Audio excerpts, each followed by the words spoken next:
Hello everyone, welcome to true IAS and PCS. तो दोस्तों, हम लोग नॉर्थ ईस्टर्न इंडिया की कुछ ट्राइब्स को कवर कर रहे थे। और अभी तक जो हमने ट्राइब्स कवर करी हैं उसके अंदर कुछ प्रोमिनेंट नाम अगर हम देखें, नाइशी या फिर जिसका दूसरा नाम है दाफला ट्राइब, ये कवर करी हमने, जिनका फेस्टिवल होता है पक्के पागा हॉर्नबिल फेस्टिवल। अपतानी ट्राइब को हमने कवर करा, मिशमी ट्राइब को कवर करा। प्रोमिनेंटली ये तीनों ट्राइब्स जो हैं ये आपको मिलती हैं अरुणाचल प्रदेश के अंदर, ठीक है। और उसके बाद हमने सिंगपो को भी कवर करा था। ये अरुणाचल प्रदेश के अंदर भी मिलती हैं और असम के अंदर भी मिलती हैं, ठीक है। और लास्ट चीज़ हमने ये कवर करी थी सिंगपो ट्राइब के बारे में। ओरिजिनली भारत के अंदर चाय पीने की शुरुआत जिन्होंने करी वो यही ट्राइबल ग्रुप के लोग थे, सिंगपो ट्राइबल ग्रुप के लोग थे। कि एक प्रोमिनेंट तरह की पत्ती अगर पानी में या दूध में डालकर पिया जाए तो वो एक प्लेजेंट फ्लेवर देता है, नींद खोल देता है या फिर बॉडी को रिजुविनेट कर देता है। ये चीज़ जो थी इन्होंने खोजी सिंगपो ट्राइब के लोगों ने। और सिंगपो ट्राइब के लोगों ने लोगों को कंसिडर करा जाता है as original tea drinkers in India. इस चीज़ की खोज करी रॉबर्ट ब्रूस ने, ठीक है, जिसकी वजह से असम के अंदर टी इंडस्ट्री की शुरुआत होती है, ठीक है। अच्छा, कौन सी जगह की ऐसी चाय है दोस्तों जिसको जीआई टैग मिल रखा है? बताओ आशिमा, कहाँ की चाय है ऐसी जिसको जीआई टैग मिल रखा है? नहीं। कौन सी चाय है फिर असम की, बताओ। असम में तो कोई चाय नहीं है।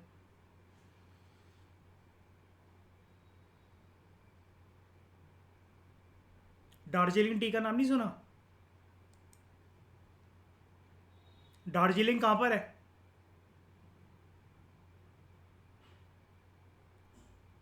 अरे भाई, दार्जिलिंग रीजन कहाँ पर है इंडिया के अंदर? वेस्ट बंगाल। दार्जिलिंग टी को जीआई टैग मिल रखा है, ओके। उसके बाद हम बात करते हैं पांचवी ट्राइब के बारे में, जिसका नाम है बुगून, या दूसरा नाम जिसका है खोवा ट्राइब, ठीक है। बुगुन या फिर खोवा tribe. It is one of the India's smallest tribe communities, जिनकी पॉपुलेशन रह गई है 2000 के आसपास। जब हमने चैप्टर स्टार्ट करा था, जरा थोड़ा सा पीछे चलते हैं, एक आस्पेक्ट हमने देखा था। हालांकि वो आस्पेक्ट हम लोगों ने पीवीटीजीज के कंटेक्स्ट में देखा था। उसमें एक पॉइंट था, यहां पर जरा आप गौर फरमाओ, कि गवर्नमेंट ऑफ इंडिया कुछ क्राइटेरियाज को चुनती है for the identification of PVTGs. अब पीवीटीजीज का अगर टॉपिक अगर हम हटा दें, ट्राइबल ग्रुप्स भी एक चीज़ की वल्नरेबिलिटी से तो जूझते ही हैं, एक चीज़ से तो सफ़र करते ही हैं, और वो है उनके अंदर डिक्लाइनिंग या फिर स्टेगनेंट पॉपुलेशन का होना, है ना। अब इस वाले प्रिंसिपल के जो रीजंस हैं उसको ज़रा यहाँ पर अप्लाई करने की कोशिश करो आप लोग। यहाँ पर it is one of India's smallest tribe communities with a population of just around 2000। तो श्रेया, इसके पीछे प्रोमिनेंट रीजन क्या है कि इनकी जनसंख्या कम क्यों होती जा रही है और सिर्फ 2000 की क्यों रह गई है?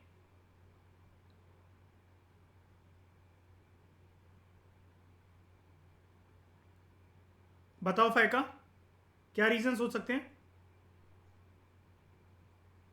तो पॉपुलेशन कैसे कम हो जाएगी? फॉरेस्ट से विलेज की तरफ जाएंगे तो पॉपुलेशन का क्या लेना देना इस टॉपिक में? नहीं नहीं, इनके साथ ऐसा नहीं होता। मतलब ये रीज़न नहीं है। हमने उधर क्या रीज़न पढ़ा था? आप लोग लेक्चर्स अच्छे से देखते भी हो, रिवाइज करते हो कुछ कभी, या फिर मुंह उठा के चले जाते हो? हमने एक चीज़ पढ़ी थी ना,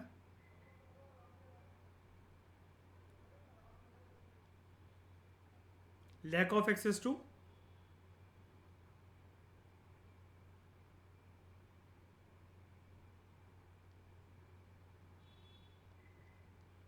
मेडिकल केयर फैसिलिटीज़। एक बात याद है, मैंने आपको ये बताया था निर्भय, आप सबको ये बताया था, अगर मेडिकल फैसिलिटीज़ अगर क्रिएट कर भी दी जाए तो ट्राइबल कम्युनिटीज़ अलूफ रहना पसंद करती है ना। हमने ये वाली बात करी थी ना खुशी, ट्राइबल कम्युनिटीज दूर रहना पसंद करती है ना सुरभि, तो उनको ना अगर हम उनके लिए फैसिलिटीज क्रिएट करें भी तो उनको ये लगता है कि ये मेन स्ट्रीम की चीज़ें हैं, मेन स्ट्रीम सोसाइटी की चीज़ें हैं, और अगर हम ऐसे इन्वॉल्व होने लगेंगे तो उनको एक डर सताता है कि हम मेन स्ट्रीम सोसाइटी का पार्ट बनने लगेंगे। और गौरव, कभी भी ट्राइबल कम्युनिटीज़ के लोग मेन स्ट्रीम सोसाइटी का पार्ट बनना चाहते हैं? नहीं ना। वो अपना कल्चर, अपना लैंग्वेज, अपनी कस्टम सबको अलग रखना चाहते हैं ना। तो it is one of India's smallest tribe communities with a population of around 2000। One of the prominent reason is, other reason हो सकते हैं लेकिन one of the prominent reason is या तो मेडिकल केयर फैसिलिटीज का नहीं होना वहां पर जहां पर ये पाई जाती हैं, या फिर लैक ऑफ एक्सेस, ये नहीं कर पाते एक्सेस उसको। ठीक है, आगे बढ़ते हैं फिर हम।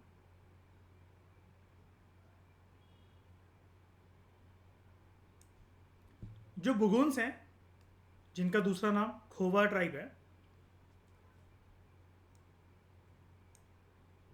जो बुगुन्स हैं they belong to mongoloid race. ये मोंगोलाइड वर्ड कहां से आता है?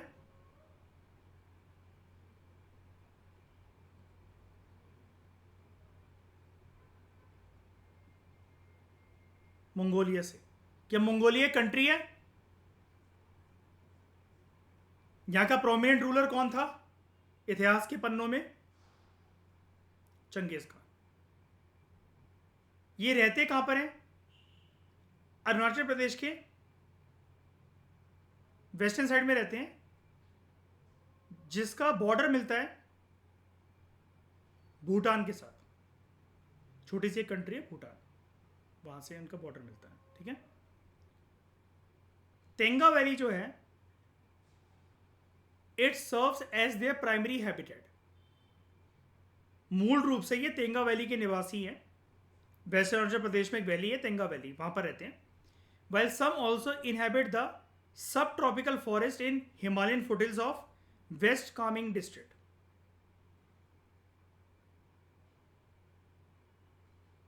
ठीक है, उसके बाद इनका जो मेन फेस्टिवल होता है वो है दियिंग खो। ये मेन फेस्टिवल होता है बुगुन ट्राइबल कम्युनिटीज का, या फिर जिनका दूसरा नाम आप कह सकते हो खोवा ट्राइबल कम्युनिटीज, दियिंग खो।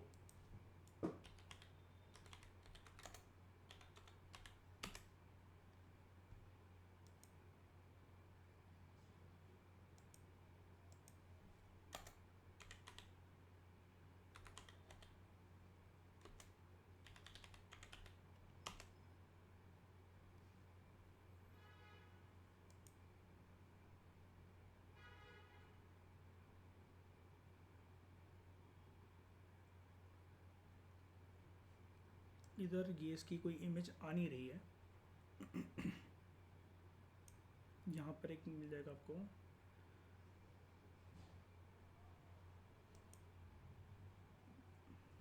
ये कोई, मुझे आपको इमेज दिखानी थी, एक ज़रा कोशिश करता हूँ मैं।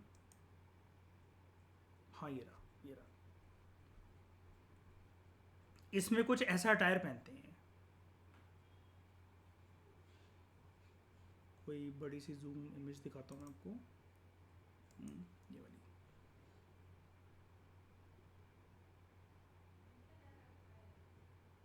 ठीक है, ये अटायर होता है इनका।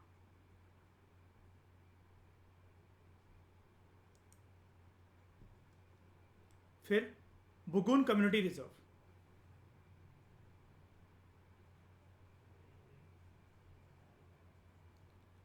अरुणाचल प्रदेश ने रिपब्लिक डे परेड में, आपको पता है ना कि हर एक स्टेट का जो पवेलियन होता है वो शोकेस होता है रिपब्लिक डे परेड में, झांकियां निकलती हैं, है ना। तो अरुणाचल प्रदेश ने रिपब्लिक डे की परेड में 26 जनवरी को शोकेस करा था अपना, नाम देखना इसका, सिंगचुम बुगुन विलेज कम्युनिटी रिजर्व। अब ये है क्या? Singchung Bugun village community reserve एक 17 स्क्वायर किलोमीटर बड़ा एरिया है जो कि एक बायोडाइवर्सिटी हॉटस्पॉट है। और ये जो Singchung Bugun village community reserve है, ये एक वाइल्ड लाइफ सेंचुरी है, eagle nest wildlife century. उससे लगभग 40 किलोमीटर दूर है। ठीक है,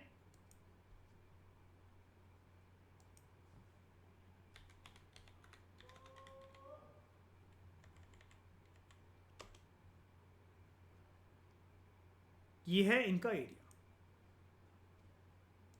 जस्ट अ मिनट में अभी आपको दिखाता हूँ। यहाँ पर अगर हम इसको देखें इधर, तो ये आपको कुछ यहाँ पर दिखेगा।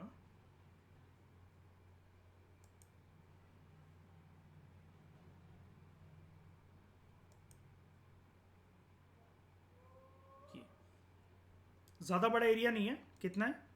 17 स्क्वायर किलोमीटर का, जो कि एक बायोडाइवर्सिटी हॉटस्पॉट है और 40 किलोमीटर दूर है from eagle nest wildlife century.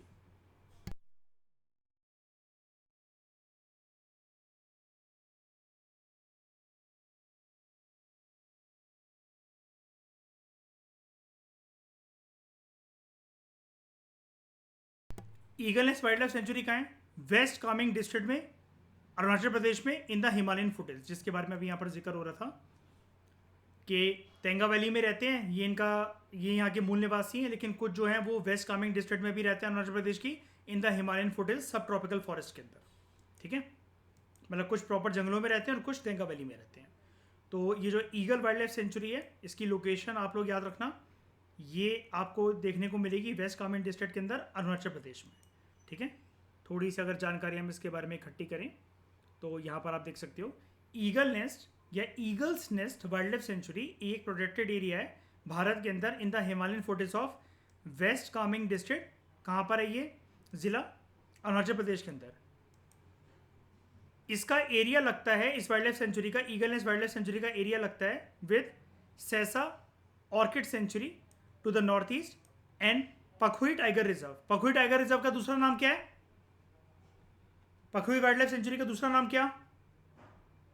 UPSC ने क्वेश्चन पूछा था, पक्के। ठीक है, across the Kameng river to the east. ठीक है, तो एक बार हम इसकी फोटो अगर देखें, eagle nest wildlife century, वैसे तो सभी प्रोटेक्टेड एरियाज एक जैसे ही लगते हैं, तो कुछ ऐसा ही इलाका।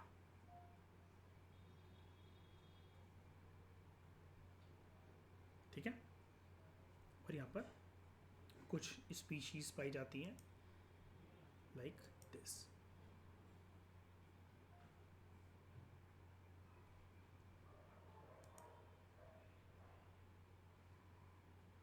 ठीक है, आगे बढ़ते हैं। ये जो रिजर्व है, Singchung Bugun village community reserve, इसको 2017 में क्रिएट करा गया था to protect biodiversity in the region. अच्छा, जब आप ये शब्द सुनते हो बायोडाइवर्सिटी, तो इसका मतलब क्या होता है?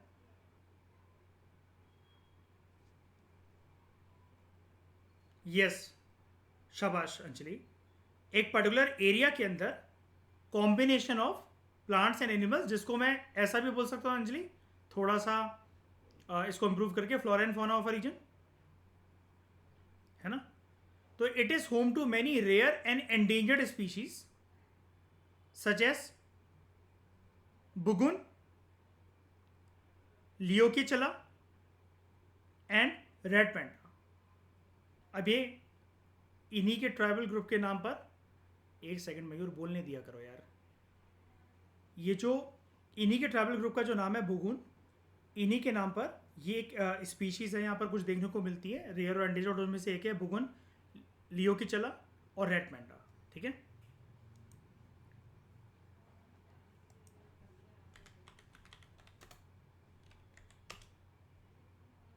ये एक चिड़िया होती है। ठीक है, ये एक चिड़िया है मल्टीपल कलर्स की।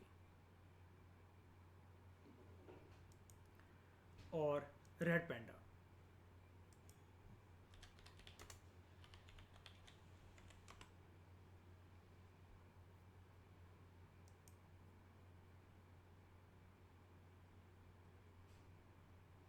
ओके, जब हमने PMFIS की बुक करी थी श्रेया, EVS की, तो हमने क्या डिस्कस करा था उसके अंदर श्रेया, इन सबको बताओ जरा। पैंडा जनरली मूल रूप से भारत के अंदर मिलते हैं क्या जनरली? लेकिन ऐसी किसी भी जगह पर अगर वो मिले तो वो आपको याद रखना है, ठीक है। अब जैसे मैं आपसे एक चीज पूछता हूं, फायका जिराफ मिलते हैं भारत के अंदर? पक्का? कश्मीर वश्मीर में घूम रहे हो कहीं? ठीक है। जेब्रा? सुरभि, जेब्रा मिलते हैं भारत के अंदर?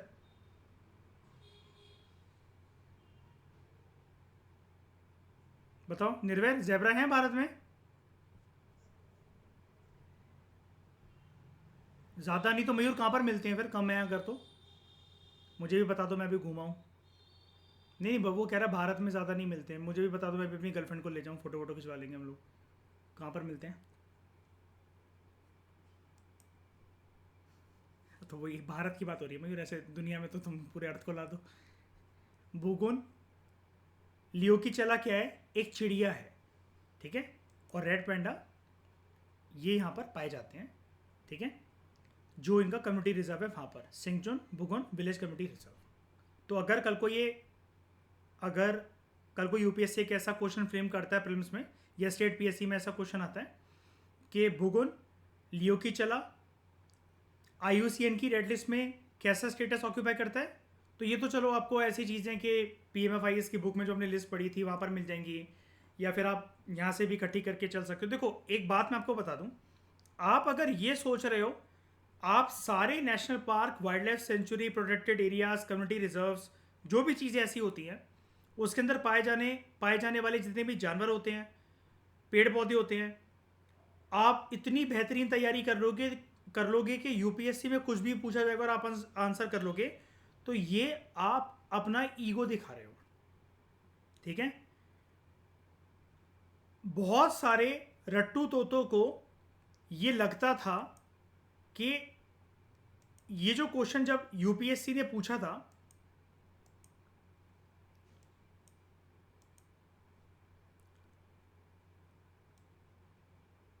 पक्के टाइगर रिजर्व के ऊपर, तो सबको लगता था कि पखुई अगर आ जाएगा तो हम आंसर कर लेंगे। अब पक्के तो दूसरा नाम किसी को पता नहीं था। एग्जाम होने के बाद तो बहुत सारी किताबों में अपडेशन, फिर करंट अफेयर मैगजीन्स में या फिर इंस्टीट्यूशंस के द्वारा अपने नोट्स में चीज़ें ऐड करना बहुत आसान होता है, बहुत ज़्यादा आसान होता है। कंगली हली करके कोई एक साइट है जो कि अशोका के साथ एसोसिएटेड है।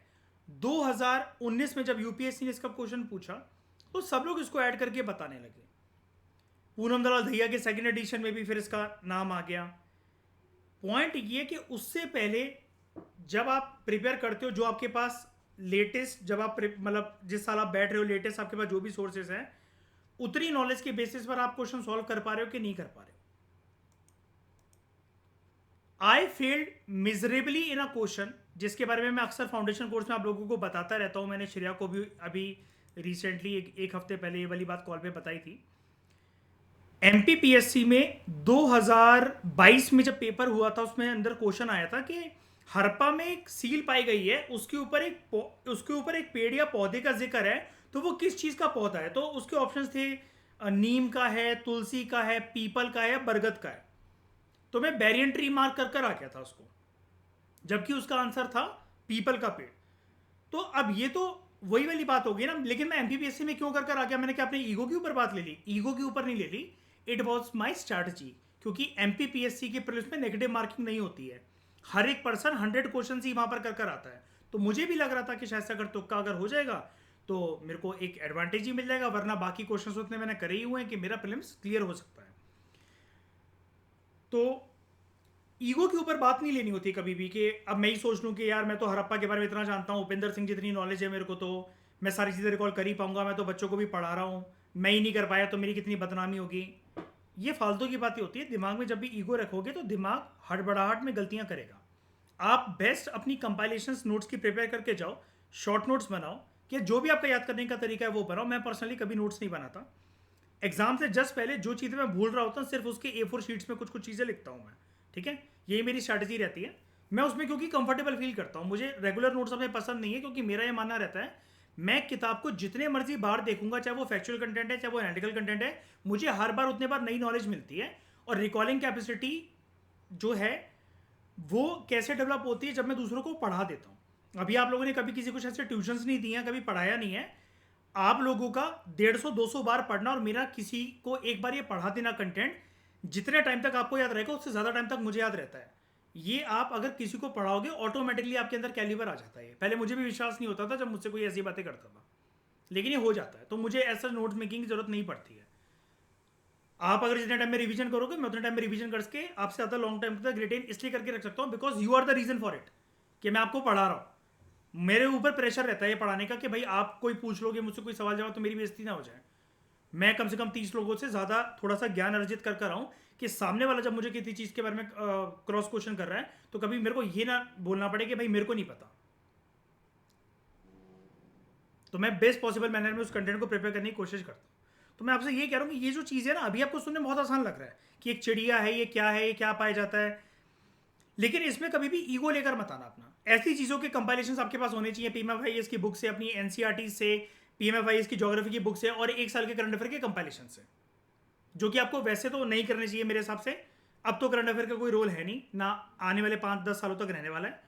लेकिन चलो अगर आप करते हो तो ये compilations, critically endangered, vulnerable, least concern, ये सारी लिस्ट आपके पास रहनी चाहिए। फिर भी कोई ऐसी स्पीशीज आ गई जो कि आपके नोट्स में नहीं थी, लीव दैट क्वेश्चन। उसमें ये मत सोचना कि सामने वाला कोई कुछ कर लेगा। हर कोई पर्सन, मैं चलते लेक्चर के बीच में वाली बात बता रहा हूं, बहुत जरूरी है, क्योंकि ये पेपर के अंदर हर कोई जो पर्सन होता है हर सब्जेक्ट में महारत नहीं हासिल कर सकता। आप इस स्ट्रैटेजी से अगर बैठोगे तो कभी आपके दिमाग के ऊपर प्रेशर नहीं आता। हर किसी को साइंस एंड टेक्नोलॉजी उतनी समझ में नहीं आती। चलो अगर आती है तो भाई उसको संविधान समझ में नहीं आएगा, संविधान समझ में आता है तो उसको अशोक और हड़प्पा समझ में नहीं आएगा, अशोक और हड़प्पा समझ में आता है तो उसको दिल्ली सल्तनत समझ में नहीं आएगा, दिल्ली सल्तनत समझ में आता है तो नेशनल मूवमेंट समझ में नहीं आएगी, नेशनल मूवमेंट समझ में आता है तो उसको वर्ल्ड ज्योग्राफी का इवेंट्स नहीं पता होंगे, वो समझ में आते हैं तो उसको इंटरनल सिक्योरिटी अच्छे से प्रिपेयर नहीं होगा, इंटरनल सिक्योरिटी अगर उसको अच्छे से आता है तो उसने आंसर राइटिंग नहीं करी होगी। कभी भी कोई एक हर चीज में महारत हासिल नहीं कर सकता। स्टैटिक सब्जेक्ट की प्रिपरेशन के लिए 1.5 से 2.5 साल का समय यूपीएससी में लगता है। आप उससे पहले जितना मर्जी कूद लो पेपर के अंदर, जिस मर्जी की कोचिंग कर लो, खुद से की सेल्फ रिवीजन कर लो, वो नहीं होगा तो नहीं होगा। और हो भी जाएगा आप उस लूप में फंस जाओगे कि जहां पर आप इंटरव्यू तक पहुंचोगे बार बार फेल हो जाओगे, या पीडीएफ में नाम आ भी गया, डिजायर्ड सर्विस नहीं मिलेगी। अगर आप प्रीलिम्स 10-15 दिन बाद ही होता है तो अगली अटेम्प्ट भी खराब हो जाएगी। तो ये कुछ ऐसी चीजें होती हैं जिसके ऊपर आप ना बहुत ज्यादा मतलब अपना बेस्ट प्रिपेयर करके जाओ कि भाई जो आपके नोट्स में था अगर आप वही आंसर नहीं कर पा रहे हो तो आप बेवकूफ हो। लेकिन उसको ईगो में मत बना लो कि भाई मैं तो ये करके ही रहूंगा, मुझे तो ये स्पीशी पता ही होनी चाहिए। अरे भाई आप एनवायरमेंटलिस्ट थोड़ी ना हो, जनरल स्टडीज का पेपर है तो जनरल ही रखो ना फिर उसको। ठीक है, तो बुगुन लियो की चला, ये क्रिटिकली एंडेंजर्ड स्पीशीज है। होता क्या है ये एक प्रकार की चिड़िया है। ठीक है, फिर से दिखा देता हूं मैं, बुगुन लियो की चला, सॉरी,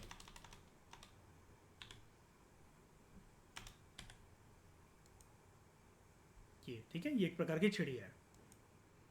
और रेड पैंडा मैंने आपको दिखा दिया। अब इसी चिड़िया के बारे में थोड़ी सी और बात करते हैं। बुगुन लियो की चला, इसको एक साइंटिफिक नाम से और बुलाया जाता है, लियो की चला बुगुन नोरम। ठीक है, ये जो चिड़िया का जो नाम है जो कि क्रिटिकली एंडेंजर्ड है, ये सॉन्ग बर्ड भी है which is named after the Bugun community.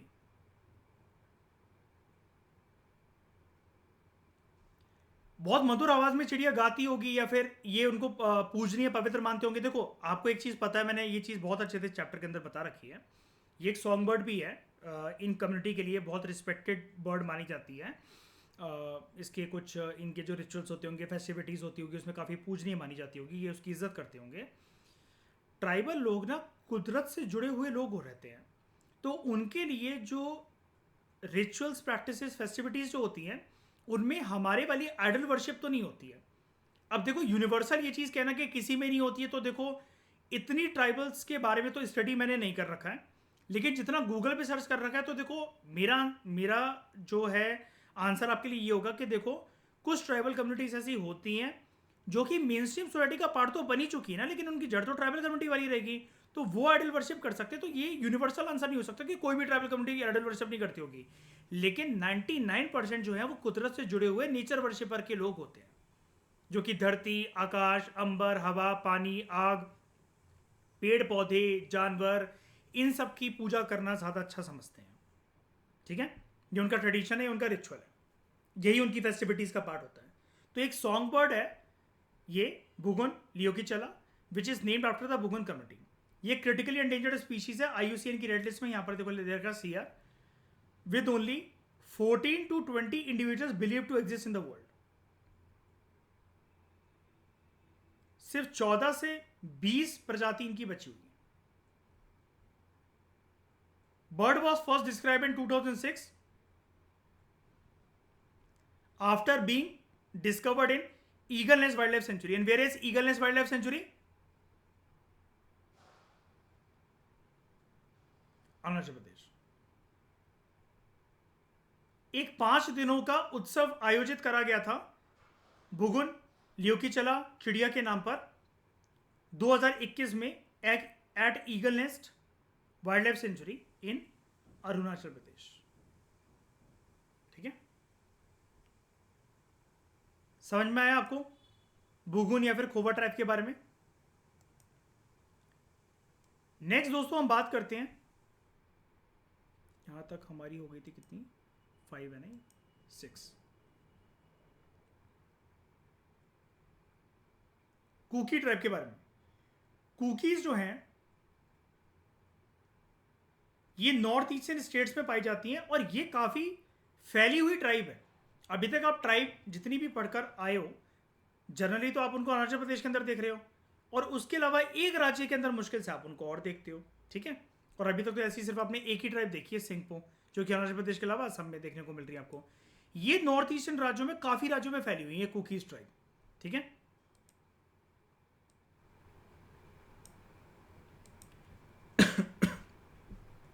Cookies जो हैं they inhabit the north eastern states of Manipur, Mizoram, Meghalaya, Assam, Tripura, Nagaland. अब देखो यूपीएससी प्रीलिम्स में टाइम वेस्ट करने के लिए क्वेश्चन कैसे बनाता है या फिर आपके पसीने कैसे छुड़वाता है। सबसे पहले आप मुझे बताओ नॉर्थ ईस्ट में कितने राज्य हैं?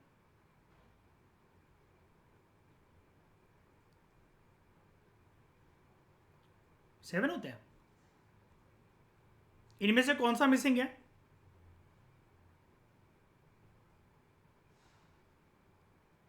और सिक्किम दूसरी कंट्री है।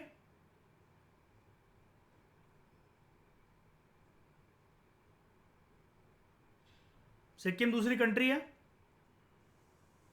नॉर्थ ईस्ट का पार्ट है, कहां का पार्ट है? 8 राज्य होते हैं। ठीक है, पहले इनको 7 सिस्टर्स बोला जाता था, अब 8 सिस्टर्स बोला जाता है। यूपीएससी का अगर आपको ये क्वेश्चन देगा तो वो ये बोलेगा कुकीज ट्राइब जो है वो फैली हुई हैं इनमें से कौन से राज्य में, तो कॉम्बिनेशन बना देगा या फिर एक स्टेटमेंट दे देगा they are found in Nagaland, Tripura, Assam, Arunachal Pradesh and Sikkim. और फिर जैसे आजकल क्वेश्चन पूछता है जो कि आपको 2024 में ट्रेंड रिपीट होता हुआ दिखेगा 2023 का, only 1 statement is correct, only 2 is correct, only 3 is correct. तो एक्सेप्शंस के ऊपर ज्यादा वर्क करा करो, ये अरुणाचल प्रदेश और सिक्किम के अंदर नहीं पाई जाती हैं। ठीक है, they are also found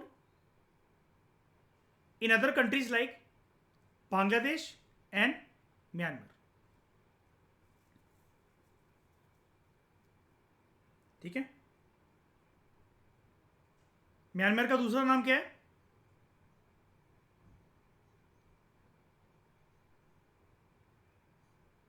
Myanmar country का दूसरा नाम क्या है?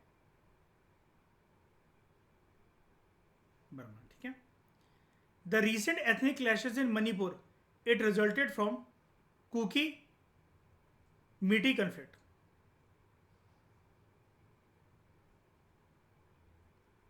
ये जो कुकी मेटी कन्फ्लिक्ट था या जो इनकी लड़ाई है इन दो ट्राइबल कम्युनिटीज के बीच में, it has a long history of conflict, but the recent clashes reflect due to the following: Meitei tribe की demand for schedule tribe status,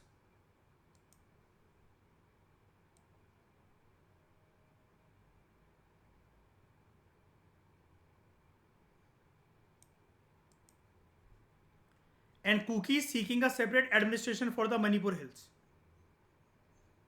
ठीक है, तो ट्राइब्स के बीच में भी कन्फ्लिक्ट कभी कभार देखने को मिलते हैं।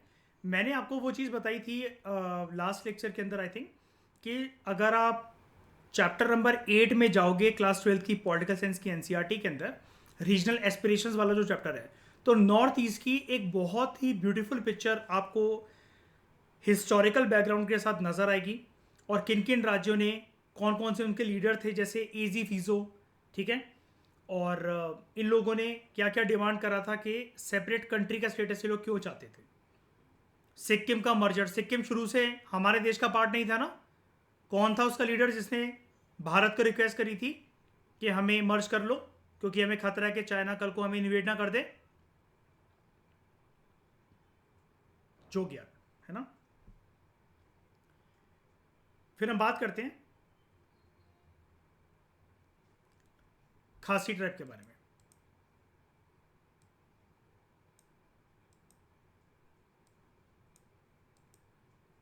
खासी जो हैं ये आपको देखने को मिलते हैं मेनली मेघालय के अंदर, और पूरे मेघालय में जितनी भी आबादी पाई जाती है अलग अलग तरह की, Khasi tribe they are the state's largest community.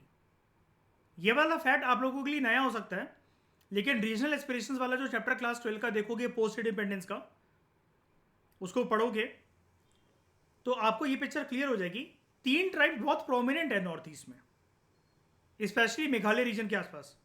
इनके तीनों के नाम वैसे एक साथ ही लिए जाते हैं, खासीस, और ये तीनों हिल्स भी हैं वहां पर, खासीस, जेंतियास एंड गारोस। गारो, खासी, जेंतिया ट्राइब्स भी हैं, हिल्स भी हैं।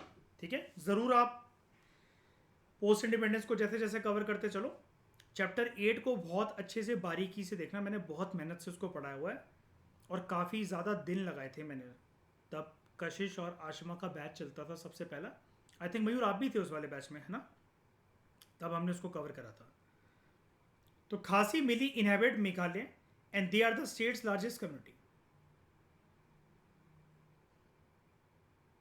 दे are also found in Assam, Mizoram and Tripura.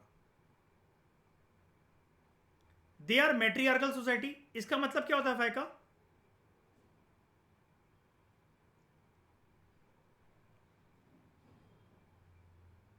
हाँ, किसकी चलती है परिवार में? फीमेल्स की चलती है, और कभी कभार सरनेम भी फैमिली में किसका कैरी होता है? मदर से ही होता है। ठीक है, हमारे यहां की सोसाइटी कैसी है? चेंज कर दो उसे। ठीक है, where inheritance passes from mother to the youngest daughter.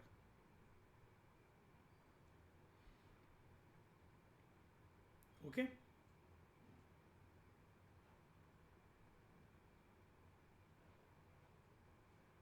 फिर है Tangkhul Nagas. Tangkhul Nagas Indo Myanmar border पर पाई जाती हैं tribes in the area of Manipur. अब ऐसा मत सोचना ये बॉर्डर पे पड़ी रहती है, इनके एरिया जो है वो इंडिया और म्यांमार के बॉर्डर पर है। मणिपुर में छोटा सा कस्बा है, वहां पर पाई जाती हैं। ये जो है ये एक तिब्बतो बर्मीज एथनिक ग्रुप कंसिडर करा जाता है। ये लोग एक स्पेशल प्रकार का मटका घड़ा टाइप बनाते हैं, पॉटरी बनाते हैं, जिसका नाम होता है लोंगपी पॉटरी। आप इतिहास के पन्ने उठाकर देख लो, हड़प्पा के टाइम से, हड़प्पा से पहले इतिहास में जब भी मटके बनाए गए हैं, पॉटर्स व्हील का योगदान एक अहम योगदान रहा है। जिसमें गीली मिट्टी को एक घूमते हुए पहिए पे रखा जाता है और फिर एक उसको आकृति दी जाती है उस गीली मिट्टी को, और जब सूखने के बाद वो एक घड़ा, मटका या किसी भी प्रकार के एक पॉट में तब्दील हो जाता है। ये एक स्पेशल प्रकार की पॉटरी का निर्माण करते हैं, Longpi pottery, which is made without a potter's wheel.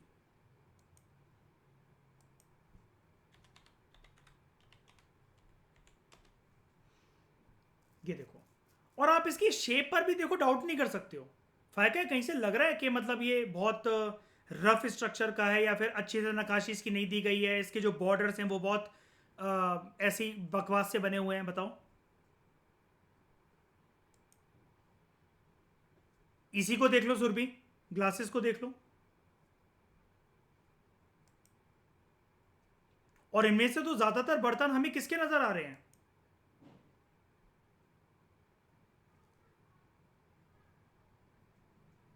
Copper like structure लग रहा है हमें तो। ब्लैक पॉलिश फेयर है ना ये।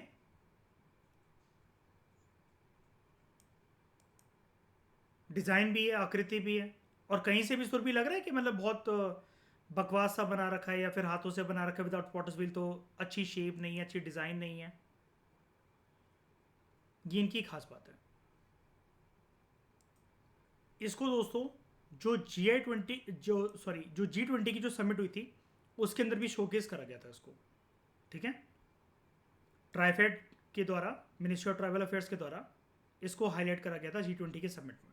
ठीक है, भाई मैं क्रॉस चेक कर रहा था कि इसको कुछ टाइम पहले मैंने कहीं न्यूज़ में ट्रैक करा था।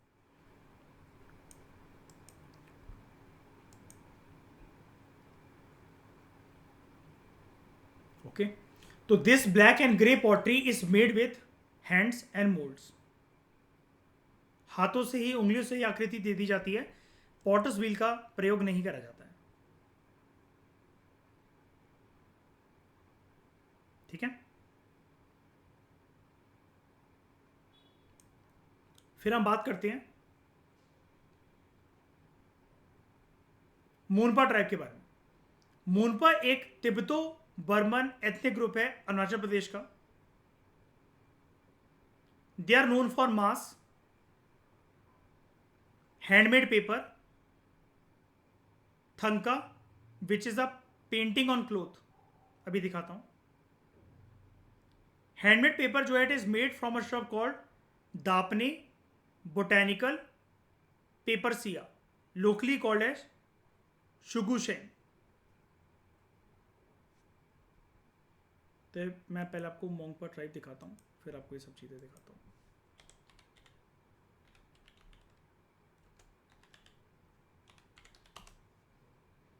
मोंगपा ट्राइब ये होते हैं,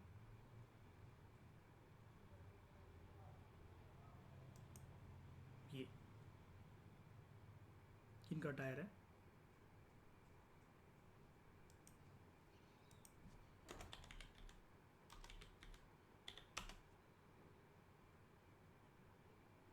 इस तरह के कुछ ये मास्क बनाते हैं फॉर फेस्टिविटीज़।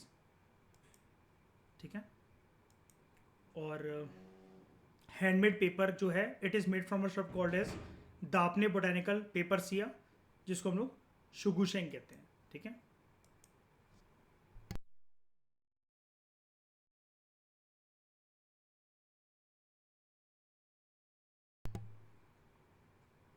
जिस प्रकार से पहले मैन्यूस्क्रिप्ट्स बनाई जाती थी ना, पत्ती को सुखा सुखा कर, मैंने आपको एंशिएंट हिस्ट्री के लेक्चर्स में दिखाया था, क्लास 6 की NCRTs प्लस तमिलनाडु वगैरह, उसी प्रकार से ये लोग यहाँ पर ये करते हैं। ठीक है, सुखा सुखा के एक पैनल टाइप ऐसे बना लेते हैं, और उसके बाद ये इनका होता है हैंडमेड पेपर। ये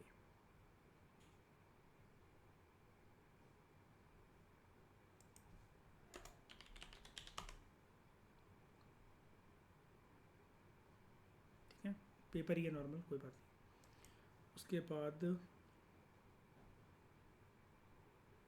हाँ, पेंटिंग जो है जो कपड़ों पे करते हैं उसको बोला जाता है थंका।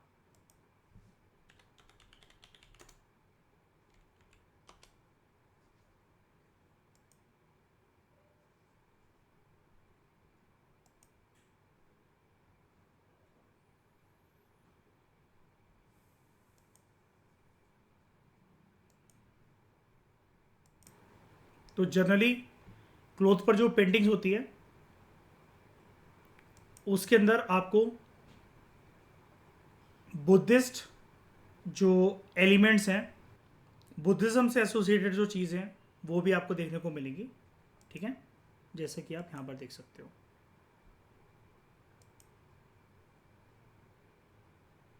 ओके, गौतम बुद्ध बने हुए हैं और ये काफ़ी बेहतरीन नक्काशी इनकी कपड़ों पर किसी प्रिंटिंग पर कपड़ों पर किसी प्रिंटिंग की फॉर्म में रहती है। ठीक है,